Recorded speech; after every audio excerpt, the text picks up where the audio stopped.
আসসালামু আলাইকুম রহমতুল্লাহি ওয়া বারাকাতুহু। সম্মানিত দর্শক, ২০২৬ সনের ফেব্রুয়ারি মাসের ৪ তারিখ বিকালবেলায় ভিডিও করছি। প্রকৃতি যদি প্রশান্ত থাকে, মহান আল্লাহ রাব্বুল আলামিন যদি তার সময়ের যে চাকা এই বাংলাদেশের ক্ষেত্রে স্বাভাবিকভাবে তিনি পরিচালনা করেন, কোনো রকম দুর্ঘটনা না ঘটে, মানুষ যে আশঙ্কা করছে সে আশঙ্কার কোনো কিছু যদি না হয়, তাহলে ফেব্রুয়ারি মাসে ১২ তারিখ মানে আজ থেকে মাত্র ৭ দিন পর দেশে একটা সংসদ নির্বাচন অনুষ্ঠিত হতে যাচ্ছে। ত্রয়োদশ জাতীয় সংসদ নির্বাচন। অদ্ভুত জটিল একটি নির্বাচন। নির্বাচন একই সঙ্গে গণভোট, নির্বাচন একই সঙ্গে কনস্টিটিউশনাল অ্যাসেম্বলি। এই নির্বাচন একই সঙ্গে জাতীয় সংসদ নির্বাচন এবং জুলাই আগস্ট সনদের যে বাস্তবায়ন, সেই বাস্তবায়নের ম্যাগনা কার্টা। কোনটি আগে? জুলাই সনদ আগে, হানা ভোট আগে, সংবিধান সংশোধন আগে, নাকি সংসদ গঠন করে সরকার গঠন আগে? এগুলো নিয়ে রাজনৈতিক দল যারা স্টেক হোল্ডার রয়েছেন তারা এখন পর্যন্ত কোনো প্রশ্ন করছেন না। ওদিকে যারা নির্বাচনের আয়োজক তারা স্পষ্ট বলে দিয়েছেন যে এই কাজ আগে সমাপ্ত করতে হবে, তারপর সরকার গঠন কিংবা তারপর পার্লামেন্ট মেম্বারদেরকে শপথ গ্রহণের পরে যে ক্ষমতা দেওয়া হয় তাদেরকে, পার্লামেন্ট অধিবেশন, সেই জিনিসগুলো হবে। মূল ব্যাপার হলো যে পুরো নির্বাচনকে কেন্দ্র করে বিভিন্ন পক্ষ বিপক্ষের যে কথাবার্তা, সেই কথাবার্তার কারণে নানা রকম আতঙ্ক ছড়িয়ে পড়ছে। আর এই কারণে নির্বাচনের মাত্র ৭ দিন আগেও কোথাও কোনো স্বস্তির বাতাস নেই। আজকে যখন এই ভিডিওটি করছি তখন জনাব তারেক রহমান সাহেব খুলনাতে নয়, মানে বরিশালে তিনি তার সমাবেশ করলেন। তো বরিশালের যে বেল পার্ক নামকরা রাজনৈতিক ময়দান, সেখানে তিনি বক্তব্য দিয়েছেন। আর তার বক্তব্যের মধ্যে একটি কথা এসছে যে তিনি গুপ্ত সংগঠন, স্পষ্টতই জামাত শিবিরকে লক্ষ্য করে বলেছেন যে তারা গোপনে ২ নম্বর বা নকল ব্যালট এবং নকল সিল, ব্যালটে সিল মারা যে সিল, এটি তৈরি করছে। তাহলে বোঝার চেষ্টা করুন যে বিএনপি নির্বাচন নিয়ে কি চিন্তা করছে, কি আতঙ্ক তার মধ্যে কাজ করছে। অন্যদিকে জামাত সরাসরি কোনো কনস্পিরেসি থিওরিতে তারা যাচ্ছে না। তারা কেবলমাত্র বিএনপিকে টার্গেট করে যেটা বলার চেষ্টা করছে যে বিএনপি যেভাবে সুখ স্বপ্ন দেখছে নির্বাচনে জয়লাভ করার, সেই ব্যাপারে জনগণকে সতর্ক করার জন্য জামাত বলার চেষ্টা করছে যে তারা অতীতে যখন ক্ষমতায় ছিল দুহাতে টাকা রোজগার করেছে, চাঁদাবাজি করেছে, জুলুম করেছে, জাহিলিপনা করেছে, জালেম হয়েছে। আর গত ১৭ মাসে বাংলার যত অনাথ সৃষ্টি পথে ঘাটে মাঠে সব বিএনপি করেছে। ক্ষমতায় না গিয়ে তারা যদি এই কাজ করে, ক্ষমতায় গেলে তারা কি করবে? কাজেই তাদেরকে ভোট দেবেন না, আমাদেরকে ভোট দিন। এই যে প্রচার এবং প্রোপাগান্ডা, সেই প্রোপাগান্ডার মধ্যে আওয়ামী লীগ নেই, শেখ হাসিনা নেই, আওয়ামী লীগের ভোটও নেই। অনেকে অবশ্য চেষ্টা করছেন যে আওয়ামী লীগের ভোটারদেরকে প্রলুব্ধ করার জন্য। মির্জা ফখরুল থেকে শুরু করে অনেক যারা নেতৃবৃন্দ রয়েছেন, যাদের এলাকাতে নির্বাচনের ময়দানে বেশ প্রতিযোগিতার একটা পরিবেশ তৈরি হয়েছে, সেখানে আওয়ামী লীগের ভোট অপরিহার্য হয়ে পড়েছে। কিন্তু আমার জানা মতে হাতে গোনা ৪-৫টি বা ৮-১০টি সংসদীয় আসনে বিএনপির যে প্রার্থী, সে জয়ের ব্যাপারে বা পরাজয়ের ব্যাপারে ভীত সন্ত্রস্ত। বাকি যারা আছে সবাই নাকে তেল দিয়ে ঘুমোচ্ছে, ফলে তারা মনে করছে যে এখানে আওয়ামী লীগের ভোট দরকারই নেই, তারা এমনি হেসে খেলে বিজয়ী হবে। তো সেই ক্ষেত্রে ২০২৬ সনের ফেব্রুয়ারি মাসে ১২ তারিখে যে ত্রয়োদশ সংসদ নির্বাচন হচ্ছে, সেখানে আসলে কি হতে পারে? প্রথমত কি হতে পারে? আবার যে বক্তব্য, আমি আবার যে 6 সেন্স দিয়ে যেটা চিন্তা করছি, সেটা আবার আপনাদেরকে একটু স্মরণ করাই দেই। যে কথাগুলো গত 17 মাসে বলেছি। সেটি হলো যে নির্বাচন চমৎকারভাবে অনুষ্ঠান করানোর জন্য একটি রাষ্ট্রের যে শক্তি দরকার, সামর্থ্য দরকার, আইন শৃঙ্খলার যে উন্নতি দরকার, প্রশাসন যন্ত্রের যে তাগদ দরকার, এটি এখন বলতে গেলে শূন্যের কোঠায়। এখানে সবকিছু চলছে সুন্দরভাবে যদি পরিস্থিতি স্বাভাবিক থাকে। আর যদি পরিস্থিতি অস্বাভাবিক হয়, এ রাষ্ট্রে এই সমাজে আপনাকে আশ্রয় দেওয়ার, প্রশ্রয় দেওয়ার, আপনাকে রক্ষা করার কোনো উপসর্গ নেই। এখানে ডক্টর মোহাম্মদ ইউনূস থেকে শুরু করে একেবারে প্রান্তিক জনগোষ্ঠীর একজন অসহায় মানুষ মবের কবলে পড়লে বা যে কোনো বিরূপ পরিস্থিতিতে পড়লে তিনি অসহায় হয়ে পড়বেন। আইজি সাহেব, সেনাপ্রধান থেকে শুরু করে প্রধান বিচারপতি, কেউ নিরাপদ নন এই বাংলায়। এরকম একটা আইনের শাসন। তো এই আইনের শাসনের অবস্থার দিকে বিবেচনা করলে একটি সুষ্ঠু, অবাধ, নিরপেক্ষ নির্বাচন হওয়াটা নিঃসন্দেহে এখানে এতটা অসম্ভব একটা বিষয়, যেটি একটা সুয়ের পেছন দিয়ে যদি উট ঢোকানো হয় সেরকম। এই কথাটা গত 17 মাস ধরে বলে আসছি।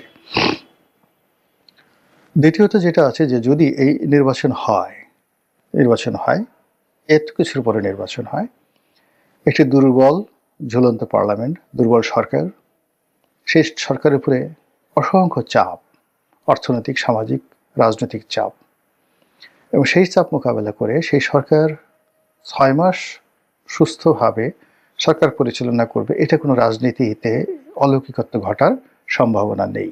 মানে এখন নির্বাচন হওয়াটার ক্ষেত্রে যদি বিন্দু পরিমাণ সম্ভাবনা থাকে, নির্বাচনের পরে যে সরকার আসবে তাদের পক্ষে এই বাংলায় একটি সরকার পরিচালনা করা সেই বিন্দু পরিমাণ সম্ভাবনাও থাকে না। এটা হলো বাস্তবতা। কিন্তু তারপরে হচ্ছে। কেন হচ্ছে?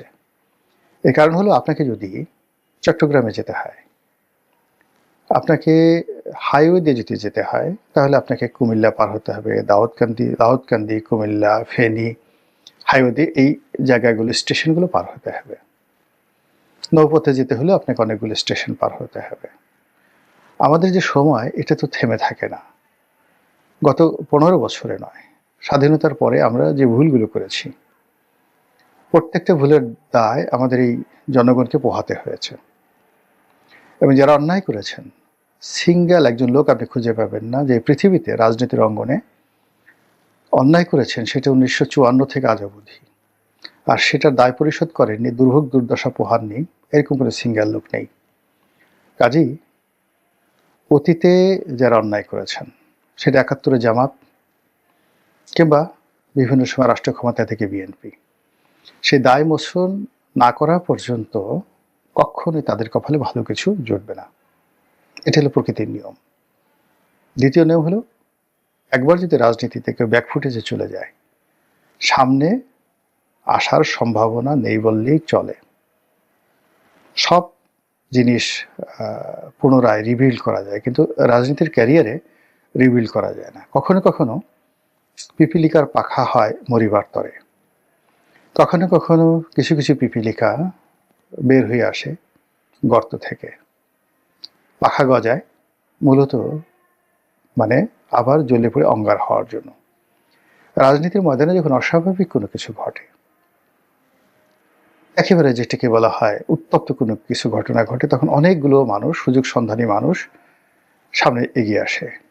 অতীতের যারা পাপী তাপী তারাও সামনে চলে আসে, মনে করে যে আমরা কোনো অন্যায় করিনি, অন্যায় যদি করতাম তাহলে লোকজন এত তালি দিচ্ছে কেন। এই মানুষগুলো বের হয়ে আসে। আসার পর যখন এই উত্তপ্ত অবস্থা থাকে না, মুহূর্তের মধ্যে সবকিছু কুল হয়ে যায়, সঙ্গে সঙ্গে এই সমাজ, রাষ্ট্র, দেশ, কাল তাদেরকে একেবারে টুটি চেপে ধরে। ফলে সমাজ একেবারে ক্লিন হয়ে যায়, আর নতুন একটি সমাজ গড়ে ওঠে। এটাই মহাকালের ইতিহাস। আমরা সম্ভবত শেখ হাসিনার পতনের ফলে আওয়ামী লীগের দুর্বৃত্তদেরকে হারিয়েছি। এর বাইরে অন্য যারা দুর্বৃত্ত ছিল, যারা দুর্ভোগ দুর্দশা ভোগ করেছেন বিভিন্ন সময়, আল্লাহ তাদেরকে সুযোগ দিয়েছিলেন তওবা করার, ভালো হওয়ার। তারা কতটুকু তওবা করেছেন, কতটুকু ভালো হয়েছেন, গত 17 মাসে আপনারা হাড়ে হাড়ে টের পেয়েছেন। যাদেরকে আমরা মজলুম মনে করতাম, তারা যে জালেম হলে কত বড় জালেম হতে পারে, গত 17 মাসে আমরা সেটা দেখেছি। কাজেই এক্ষেত্রে প্রকৃতির যে নিয়ম, সেই নিয়ম হলো সময়ের বিবর্তনে এই যে নতুন যারা জালেম হিসাবে দেখা দিয়েছে, নতুন যারা অত্যাচারী হিসাবে অভিষিক্ত হয়েছে, তাদেরকে আরেকটি প্রাকৃতিক শিক্ষা দেওয়ার জন্য প্রকৃতি প্রস্তুত হয়ে আছে। তো সেই দিক যদি আপনি বিবেচনা করেন, 12 তারিখ অবশ্যই তো আমাদের জীবনে আসবে। কিভাবে আসবে একমাত্র আল্লাহ রাব্বুল আলামিন জানে। কিন্তু যদি নির্বাচনের যে স্বাভাবিক গতি, এই গতি অনুযায়ী চলে, তাহলে আমাদের দেশে যেটি হয়, হঠাৎ করে একটা ঘটনা ঘটে। যেমন আমাদের দেশে আবু সাইদের হত্যাকাণ্ড, মুগ্ধর হত্যাকাণ্ড, হাদি হত্যাকাণ্ড পুরো জাতিকে নাড়িয়ে দিয়েছিল 24 ঘন্টা থেকে 48 ঘন্টার মধ্যে। এরকম অদ্ভুত, অস্বাভাবিক, নির্মম, নিষ্ঠুর কোনো ঘটনা যদি পুরো জাতিকে নাড়িয়ে না দেয়, তাহলে 12 তারিখের পথে যেতে আমাদের কোনো পথে বাধা আসবে না। আমরা এমন একটা জাতি, আমরা ক্রাইসিস ম্যানেজমেন্ট করতে পারি না। ফলে কোনো সমস্যা আসার সঙ্গে সঙ্গে আমরা সেটার সঙ্গে আত্মসমর্পণ করি, কমপ্লাই করি। যারা অতীতের শাসক, তারা সবাই ক্ষমতা ছাড়ার পূর্ব মুহূর্তে বড় বড় কথা বলেছেন। এরশাদ সাহেব বলেছেন, বেগম জিয়া বলেছেন, তারেক রহমান সাহেব বলেছেন, শেখ হাসিনা বলেছেন, এভরিবডি, মইনুল আহমেদ বলেছেন। কিন্তু ক্ষমতা যখন ছেড়ে দিয়েছেন, তাদের আর কাউকে পাওয়া যায় নাই বড় কথা বলা যায় না। একমাত্র শেখ হাসিনা দেশের বাইরে আছেন, বড় বড় কথা বলছেন। বাংলাদেশে থাকলে কিভাবে কথা বলতেন, এটা দেখার বিষয়। এনিওয়ে, এখন যেটা হচ্ছে যে যদি সবকিছু স্বাভাবিকভাবে থাকে, তাহলে 12 তারিখ একটি নির্বাচন হবে। সেই নির্বাচন উৎসববিহীন। এর কারণ হলো 12 তারিখ পর্যন্ত যদি শান্তিপূর্ণভাবে যাওয়া যায়, 12 তারিখে কোনো অশান্তি হওয়ার সম্ভাবনা থাকবে না। এখন যদি সত্যভাবে সবকিছু আমরা গ্রহণ করি যে কয় % ভোট আসছে, যারা যত ভোট পেয়েছে, এটা সঠিকভাবে ঘোষণা করার চেষ্টা করি, কম আসলে কম, বেশি আসলে বেশি, সৎ থাকার চেষ্টা করি, আশা করি সমস্যা হবে না।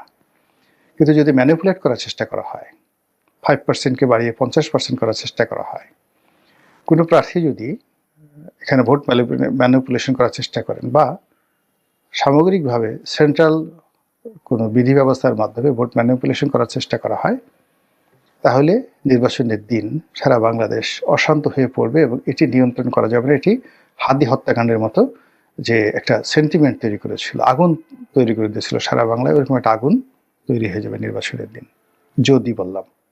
কিন্তু যদি সঠিক পথে থাকে, এটা বাঙালি সাধারণত শান্তিপ্রিয়, তারা এই কাজে যাবে না। 13 তারিখ 12 তারিখ রাতে নর্মালি যেটা হচ্ছে, 12 তারিখ রাত পর্যন্ত সবাই অপেক্ষা করবে, 13 তারিখ সকাল পর্যন্ত আর মানুষ অপেক্ষা করবে না। ভোটের ফলাফল যদি দিয়ে দেওয়া হয়, যারা বিজয়ী হবে তারা বিজয় মিছিল করবে, তাদের বিজয় মিছিল বন্ধ করা যাবে না। আর যারা পরাজিত হবে তাদেরকে পালাতে হবে, বড় কথা বলতে পারবে না। এর কারণ হলো যে 13 তারিখে এই বাংলায় পরাজিতদেরকে আশ্রয় দেওয়ার, প্রশ্রয় দেওয়ার কোনো লোক থাকবে না। No one can do it. এবং গত 17 মাসের যে কর্মকাণ্ড, পরস্পরের প্রতি ক্ষোভ, ক্লেদ, ক্রোধ যা জমা হয়েছে, 13 তারিখে বিজয়ী পক্ষ তার প্রতিপক্ষের উপর সেগুলো ঢালার চেষ্টা করবে, যদি না এখানে আল্লাহ বিশেষ ব্যবস্থা না নেন। দ্বিতীয়ত যে বিষয়টি 13 তারিখে আশঙ্কা করা হচ্ছে, যে কোনো কারণে যদি টেকনিক্যাল কারণে ভোটের যে ফলাফল, এই ফলাফল ঘোষণা করতে দেরি হয়, ডক্টর মোহাম্মদ ইউনূসের সরকার যদি কোনো সিদ্ধান্ত দিতে গড়িমসি করেন, ইলেকশন কমিশন যদি তার সেই আয়রনম্যানশিপ না দেখান, সেনাপ্রধান যদি তার যে ক্ষমতা রয়েছে সেই ক্ষমতা প্রদর্শন না করেন, তাহলে 13 তারিখে যে কি হবে একমাত্র আল্লাহ ছাড়া আর কেউ বলতে পারে না। মহান আল্লাহ আমাদের সবাইকে হেদায়েত দান করুন এবং হেফাজত করুন। আসসালামু আলাইকুম ওয়া রাহমাতুল্লাহি ওয়া বারাকাতুহু।